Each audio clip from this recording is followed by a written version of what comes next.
নমস্কার, মহাযোগী জ্যোতিষ চ্যানেলে আপনাদের সকলকে স্বাগত জানাই। আমি শ্রী মুখার্জি। আপনারা দেখছেন, লাইক শেয়ার সাবস্ক্রাইব করছেন, আপনাদের অসংখ্য ধন্যবাদ। যারা এখনও করেননি তাদের কাছে অনুরোধ, সাবস্ক্রাইব করুন যাতে পরবর্তী সমস্ত ভিডিও নোটিফিকেশান আপনারা আগেই পেয়ে যান। আজকে বলবো মাঙ্গলিক দোষ খণ্ডন। আমরা অনেকেই জানি, আপনারাও জানেন যে মাঙ্গলিক দোষ কিভাবে হয়। বিবাহের সময় বিশেষ করে কয়েকটা অশুভ যোগের মধ্যে আমরা যোগটা ধরি মাঙ্গলিক দোষ বা মঙ্গল দোষ বা ভৌম দোষ, অনেক নাম দেওয়া হয়। ভূমির পুত্র মঙ্গল, সেই কারণে ভৌম দোষ। এবার মাঙ্গলিক দোষ কিভাবে হয় এবং খণ্ডনও হয়ে যায়। এই জন্মছকে, জন্মকুণ্ডলিতে কিন্তু খণ্ডন করাই থাকে বিধাতার দ্বারা। সেই ক্ষেত্রে অনেক সময় এই যে প্রতিকার করা হয়, মাঙ্গলিক আছে, মাঙ্গলিক দোষটা বলা হয়, কিন্তু খণ্ডনটা অতটা বলা হয় না। এবং সেখান থেকে যে প্রতিকার করা হয় তাতে কি হয়, হিতে বিপরীত হয়। আপনি সুস্থ মানুষ, আপনাকে আরও অক্সিজেন দেওয়া হলো, বেশি হলে আপনার মুশকিল। সেখান থেকে কিন্তু হয় সেটা নিউট্রাল হয়ে গেল, কোনো কাজ হলো না, বেকার আপনাদের সময় অর্থ সব গেল। আর নয় আপনাদের কি হয়, কিংবা এমন একটা জিনিস হয় যেটা হিতে বিপরীত হয়, অন্য কারণে কিন্তু সেটা আমাদের ইচ্ছে। ধরুন মঙ্গল, আপনাদের মাঙ্গলিক দোষ খণ্ডন হয়ে গেছে, এবার খণ্ডন করলেন, আরও হলো, তারপর আপনাদের মাথাতেও আসবে না যে মাঙ্গলিক দোষ খণ্ডন হয়ে গেছে, মঙ্গলের তো কোনো প্রবলেম নেই, তাহলে রাহুটা প্রবলেম করছে বা কেতুটা প্রবলেম করছে বা আরও অন্য গ্রহ দশা প্রবলেম করছে। আমরা সবসময় প্রবলেম মানে নেগেটিভ, রাহু ভালো দিতে পারে না, কিন্তু শুভ গ্রহ নেগেটিভ দিলেও কিন্তু নেগেটিভের থেকেও নেগেটিভ হয়। যাই হোক, আজকে বলি আপনারা কি করে জানবেন, কি করে বুঝবেন যে মঙ্গল দোষ খণ্ডন হয়ে গেছে। প্রথমে বলি যে মঙ্গল দোষ কাকে কাকে বা কোথায় হয়। লগ্নে, চতুর্থে, সপ্তমে, অষ্টমে, দ্বাদশে মঙ্গল থাকলে মাঙ্গলিক হয়। এছাড়াও দ্বিতীয় মঙ্গল থাকলেও কিন্তু মাঙ্গলিক হয়, মুখরা হয়। কিন্তু অনেক সময় মঙ্গল যদি ভালো অবস্থায় না থাকে বা অশুভ নক্ষত্রে থাকে বা রাহুর দ্বারা দৃষ্ট থাকে, তাহলে কিন্তু মুখরা হয় এবং স্ট্রেট বলে দেয়, স্ট্রেট কাট। আবার অনেকে এখন স্ট্রেট কাটের তো যুগ নয়, তা সুতরাং স্ট্রেট কাট নিতে পারেন না, সেই জন্য সে তার কাছে খারাপ হয়ে যায়। এবার চন্দ্র থেকে একই, মানে রাশি থেকে, রাশিতে, চতুর্থে, সপ্তমে, অষ্টমে, দ্বাদশে কিংবা তৃতীয় মঙ্গল থাকলে মাঙ্গলিক হয়। আরেকটা হয় শুক্র থেকে। শুক্র হচ্ছে বিবাহ কারক গ্রহ, সেই একই নিয়ম, শুক্রের সঙ্গে দ্বিতীয়, চতুর্থে, সপ্তমে, অষ্টমে বা দ্বাদশে মঙ্গল থাকলে মাঙ্গলিক হয়। এবার আমরা অনেক সময় বলি ডবল মাঙ্গলিক, শুনে থাকবেন। কেন না, রাশির থেকেও ধরুন চতুর্থে আছে, লগ্নের থেকেও ধরুন চতুর্থে আছে। মেষ রাশি, মেষ লগ্ন, লগ্ন ছাড়া কিন্তু ধরুন চতুর্থে মঙ্গল আছে। এবার কর্কট রাশিতে মঙ্গল থাকলে কি হয় সেটা আলাদা প্রসঙ্গ, বলে দেবো।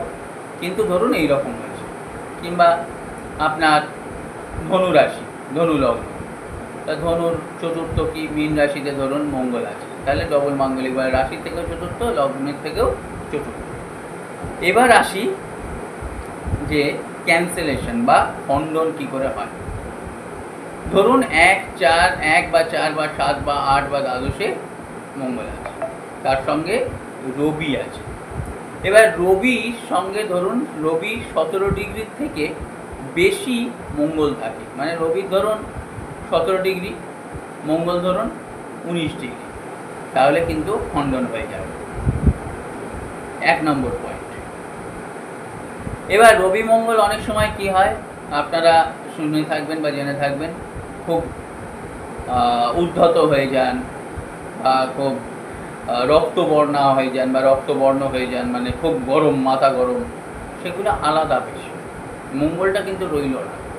এবার রবি কেন দেখতে হবে না, রবি কোন গ্রহে আছে বা রবি কোন ঘরে আছে, কোন ডিগ্রিতে আছে, সেটা দেখতে হবে। আজকে মাঙ্গলিক নিয়ে বলছি, এরকম নানান বিষয়ে আপনারা টপিক পাবেন, ভিডিও পাবেন এবারে, যেটা আপনারা জ্ঞানবর্ধক, আপনারা ঘরে বসেই বুঝতে পেরে যাবেন। তারপর আপনাদের বিচার আপনারাই করবেন যে কী করবেন। এবার রবি ধরুন 22 ডিগ্রি, মঙ্গল 10 ডিগ্রি থেকে 12 ডিগ্রি অন্তর হয়েছে। অন্তর মানে ধরুন রবি 22 ডিগ্রি, মঙ্গল 11 ডিগ্রি। তাহলে কি হলো? তাহলে 22 ডিগ্রি থেকে 11 ডিগ্রি বাদ গেলে কত হবে? অন্তরটা কত হলো? 11 ডিগ্রি। মানে 10 থেকে 12 ডিগ্রি যদি গ্যাপে থাকে তাহলে মাঙ্গলিক কিন্তু হয় না। এগুলো শাস্ত্রেই আছে, এগুলো বানানো নয়। আরেকটা হচ্ছে কি, মঙ্গল 0 ডিগ্রি থেকে 2 ডিগ্রি যদি অবস্থায় থাকে তাহলে সেটা বলে বাল অবস্থা, ছোট্ট, সবে মঙ্গল জন্মেছে। কি হবে সে? কি করবে? আজকে একটা অশুভ জিনিস, ধরুন আগুন সবে জ্বলেছে, দেশলাই কাঠি সবে জ্বলেছে, ফুঁ দিয়ে নেওয়ানো যায়, তাই না? সুতরাং মঙ্গল সবে বাল অবস্থায়, সবে জন্মেছে, কিচ্ছু করার নেই। সেখানে তার কোনো নেগেটিভিটি তৈরি করা হলো না, তাকে বলা দেওয়া হলো বিশাল নেগেটিভ। তো সে তো রেগে যাবেই, ভবিষ্যতে তো প্রবলেম হবে। এবার আরেকটা হচ্ছে কি, মঙ্গল অনেক সময় কি হয়, জন্মায় বাল অবস্থা, বলে দিলাম। এবার মৃত অবস্থা। মৃত অবস্থা কীরকম? ধরুন 28 ডিগ্রি কিংবা 29 ডিগ্রি কিংবা 29.5 ডিগ্রি, তাহলে কিন্তু মাঙ্গলিক হয় না।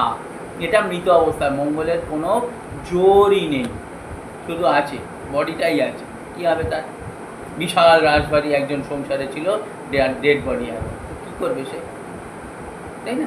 তাহলে এবার হচ্ছে কি, আরেকটা পয়েন্ট কি, মঙ্গল যোগকারক গ্রহ যদি হয় তাহলে মঙ্গল দোষ হয় না।